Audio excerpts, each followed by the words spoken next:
अस्सलामु अलैकुम वरहमतुल्लाहि वबरकातुह। दोस्तों, कैसे हो सब लोग। आज हमारे एक व्हाट्सएप ग्रुप के अंदर जिसका नाम है मजलिसुल उलमा व हुफ्फाज ग्रुप, इसके जो ग्रुप के एडमिन साहब है कारी साहब, एक मैसेज यहाँ पर भेजे हैं जो आपको यहाँ पर नजर आ रहा है।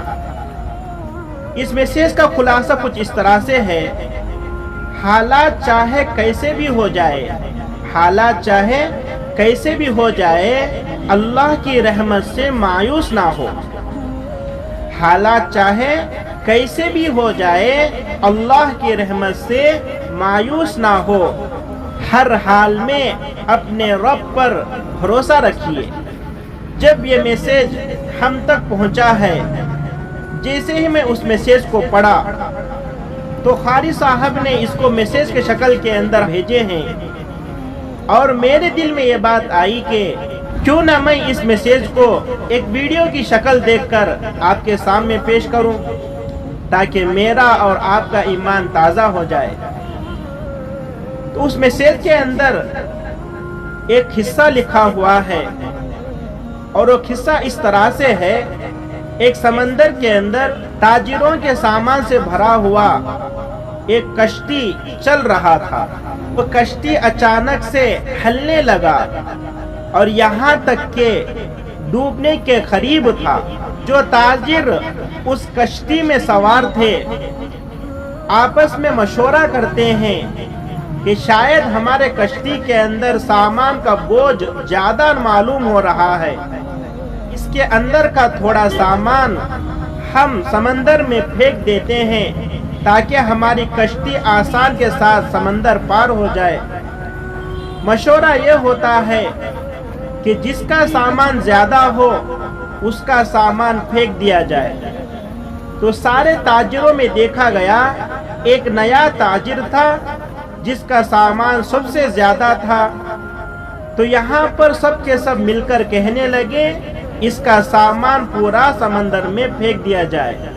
लेकिन वो ताजिर कहने लगा, मेरे अकेले का माल ही क्यों फेंका जाए, सब हजरात का थोड़ा थोड़ा माल अगर फेंक दिया जाएगा तो कश्ती हल्की हो जाएगी। लेकिन सारे ताजिर इसके बात को नहीं माने, जबरदस्ती उस ताजिर के माल को और उस ताजिर को समंदर में फेंक देते हैं। कुदरत की शान देखिए, समंदर की मौजें उससे खेलने लगती है। ये ताजिर समझ जाता है कि मैं अब हिलाक हो गया, लेकिन जैसे ही उस ताजिर को होश आता है, वो समंदर की मौजों ने उस ताजिर को एक किनारे लगाते हैं, जहां पर जाकर इसकी आंख खुलती है और देखता है एक छोटा सा जजीरा है, यहाँ पर आबादी का कोई नामो निशान नहीं है। और आंख खोलने के बाद वो ताजिर वहां पर जाता है, चंद लकड़ियों को जमा करता है और जमा करने के बाद एक छोटा सा झोपड़ी बना लेता है ताकि सर छुपाने के लिए, और उसके बाद वो उस झोपड़ी के अंदर सो जाता है।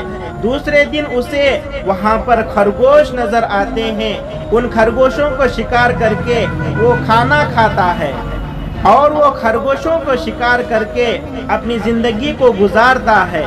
एक दिन ऐसा होता है कि ये अपनी झोपड़ी के अंदर खाना पका रहा होता है, तो उस चूल्हे के अंदर के अंगार की वजह से उसकी झोपड़ी जल जाती है और ये उस झोपड़ी के अंगार को बुझाने की कोशिश करता है, लेकिन बुझा नहीं सकता है। सारी की सारी झोपड़ी उस अंगार के अंदर जल जाती है। जैसे ही वो सारी झोपड़ी अंगार के अंदर जल जाती है तो ये चिल्ला उठता है, पुकारता है, तूने ही मुझे कश्ती में से समंदर में फेंकने लगाया, मेरा सारा सामान समंदर के अंदर गर्क हो गया। अब एक ही झोपड़ी थी जिसके अंदर मैं अपनी जिंदगी बसर कर रहा था, आज वो झोपड़ी को भी तूने जला दिया। इसी गम के अंदर, इसी दुख के अंदर वो रात में सो जाता है। सुबह में जब उठता है تو دیکھتا ہے کیا ایک کشتی اس جزیرے کے پاس آ رہی ہے، اور جیسے ہی کشتی قریب آ گئی اس کشتی میں سے کشتی کے ملاح نیچے اترتے ہیں، اور ایسا معلوم ہوتا ہے وہ ملاح اس کو لینے کے لیے آ رہے ہیں، اور آ کر وہ ملاح کہتے ہیں چلو ہمارے ساتھ۔ تو وہ تاجر کہتا ہے ہائے آپ کو میرا پتہ کس نے بتایا؟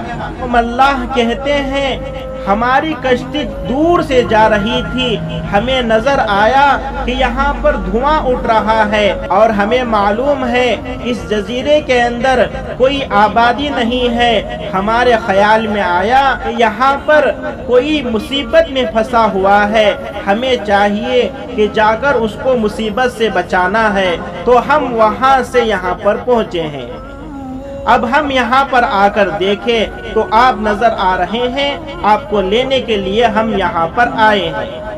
تو وہ تاجر اپنا پورا قصہ سناتا ہے جو شروع سے گزر رہا ہے۔ اس کے بعد وہ ملاح کہتے ہیں اچھا آپ اسی کشتی میں رہنے والے تھے، اللہ تعالیٰ نے جس کشتی سے آپ کو پھینکنے لگایا وہ کشتی تھوڑا آگے جانے کے بعد وہ غرق ہو گئی۔ کے بعد یہ تاجر حیران ہو جاتا ہے اور اللہ کے شکریہ میں سجدہ کرتا ہے اور کہتا ہے یا اللہ تو میری جان بچانے کے لیے کشتی سے ڈھکلوایا اور مجھے یہاں پر جزیرے پر پہنچایا اور یہاں پر میری جھوپڑی کو جلایا اور اس کے بعد ملاحوں کو میرے پاس بھیجا۔ یا اللہ تیرا شکر ہے، میں تو تیرے رحمت سے مایوس ہو گیا تھا۔ اب اس قصے کو سننے کے بعد ہمارے دل کے اندر بھی اللہ کے اوپر بھروسہ مضبوط ہونا چاہیے کہ ہر حال میں مدد کرنے والی ذات وہ محض اور محض اللہ کی ہے۔ اس لیے حالات چاہے کتنے بھی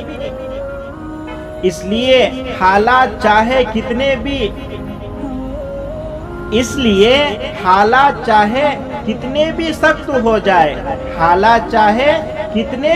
ہو جائے، اللہ کی رحمت سے مایوس نہیں ہونا چاہیے۔ ہر حال میں اپنے رب پر بھروسہ رکھنا چاہیے۔ اللہ رب العزت سے دعا ہے اللہ تعالی ہمارے ایمان اور اعمال کی حفاظت فرمائے۔ آپ حضرات یہاں پر جو آئیکن نظر آ رہا ہے اس کے اوپر پریس کر کے ہمارے چینل کو سبسکرائب کر سکتے ہیں اور اس طرف کے دونوں ویڈیوز کو آپ دیکھ سکتے ہو۔ السلام علیکم ورحمۃ اللہ وبرکاتہ۔